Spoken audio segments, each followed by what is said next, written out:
guys, ayan, naputol na yung talbos ba. Pinutol ni kuya kasi para magbago daw ng tubo guys. Ayan siya.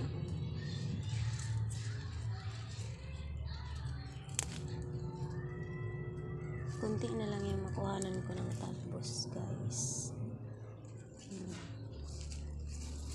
Tayo makaano ng talbos. Ayan, may mga buhay pa naman.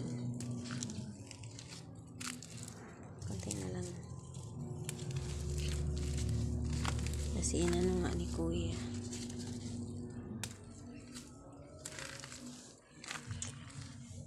Tayo makuhanan talbos.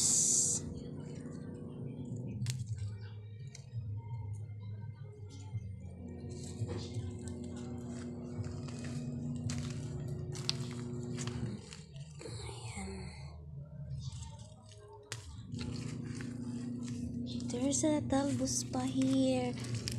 Pero